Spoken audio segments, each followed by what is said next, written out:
My 13th birthday fell on a rainy Tuesday. No balloons. No party. No friends. No cake with candles. Just a small chocolate muffin. From the bakery near our house. With a cracked top. And a melted candle. That I bought myself. I sat at the kitchen table. Waiting. For my parents to come home. Waiting for someone to say, "Happy birthday." The clock ticked. 6 p.m. 7 p.m. 8 p.m. Finally, the door opened. Mom walked in first. High heels. Phone in hand. Dad followed. Tired. Annoyed. Neither looked at me. "I made dinner," I said softly. "It's my birthday." Mom sighed. "Not now." I pushed the muffin toward them. "I saved money for this," I whispered. Dad glanced at it. "Is that it?" My chest tightened. I tried. Mom dropped her bag. "You're so dramatic," she snapped. "Always needing attention." I felt tears rise. I just wanted one hug. Silence. Heavy. Then Dad laughed. Not kindly. Not gently. Mocking. "Do you know what?" he said. "Sometimes I wish you weren't born." The words hit like a slap. Hard. Cold. Deadly. Mom didn't stop him. She nodded. "Life would have been easier," she added. "Without me." My ears rang. My heart stopped. "I'm sorry," I whispered. "I didn't mean to be a problem." Dad waved his hand. "Go to your room." I stood. Legs shaking. Before I turned away, I looked at them. Really looked. At the people who made me. And broke me. "If you wish I wasn't born," I said quietly, "then I'm dead to you." They didn't react. Didn't care. Didn't notice. I walked to my room. Closed the door. Cried into my pillow. Silently.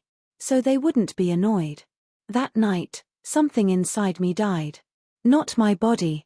My hope. My trust. My need for them. From that day on. I stopped trying. I stopped asking. I stopped hoping. I focused on surviving. School. Library. Part-time jobs. Anything to stay away. At 15, I started working weekends. At 16, nights. At 17, full-time after school. I saved every coin. Every note. Every hope. They never noticed. Never asked. Never cared. On my 18th birthday, I didn't buy a muffin. I bought a bus ticket. One way. To a city 4 hours away. No goodbye. No note. No drama. I left before sunrise. By the time they woke up, I was gone. 5 years passed. No calls. No messages.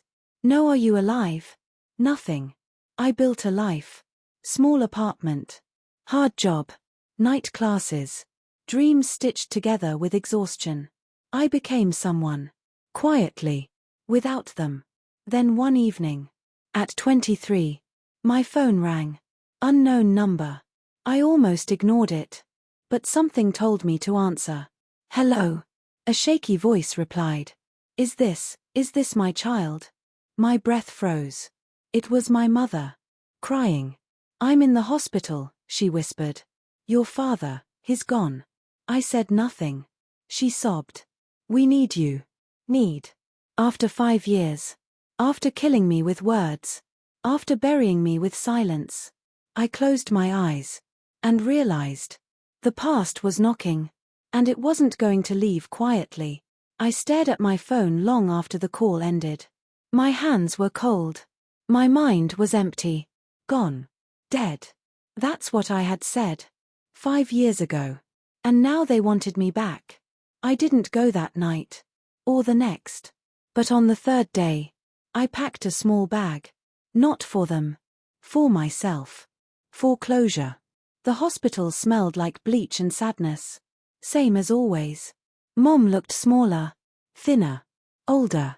When she saw me, she burst into tears. "Oh my baby." She reached for me. I stepped back. She froze. "I'm sorry," she whispered. "We were cruel." Dad lay in the bed. Motionless. Machines humming. Tubes everywhere. Not gone.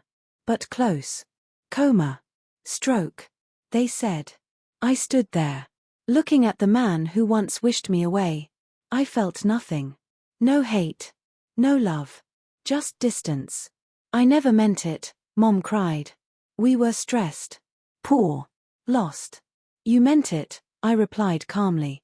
You said it. And you never took it back. She covered her face. I thought you'd come home, she sobbed. I didn't think you'd disappear. You never looked, I said. Silence. Heavy. Then a nurse entered. She glanced at my chart. Paused. Looked again. Are you their child? She asked. Yes, I answered. She hesitated. Then, you should know something. My stomach tightened. What? She lowered her voice. Your father has been asking for you. 4 years. I blinked. What? Every time he was admitted, she continued. He asked if you came. Every Christmas. Every birthday. Every surgery. My heart cracked. Mom looked shocked. He never told me. The nurse handed me a folder. Inside were notes. Psych reports. Counselor records. One line was circled. Patient expresses deep regret over estrangement from child. I stood by my father's grave. Hands in my coat pockets. Wind brushing my face. No tears came. Not because I was heartless. But because I had cried enough for this family in childhood. My mother stood beside me. Smaller. Weaker. Older. Not the woman who once crushed a 13-year-old's heart. Just a lonely person. I was wrong, she whispered. Every day, I regret what I said. I looked at her. I didn't disappear, I replied quietly. You pushed me away. She nodded. I know. We went back to her small apartment. No luxury. No pride. No shouting. Just silence. And honesty. For the first time in our lives, we talked. About fear. About stress. About mistakes. About how broken people break others. She apologized. Not once. Not dramatically. But sincerely. Again and again. I didn't forgive her immediately. Forgiveness isn't a switch. It's a journey. But I stayed. Visited sometimes. Helped when I could. Not as a desperate child. As an independent adult. With boundaries. With self-respect. With strength. Years later, on my birthday, I bought myself a cake. Big. Bright. With candles. I invited friends. People who chose me. Who valued me. Who loved me. As I blew out the candles, I smiled. Because I was alive. Not dead. Not forgotten. Not unwanted. I had survived. I had grown. I had won.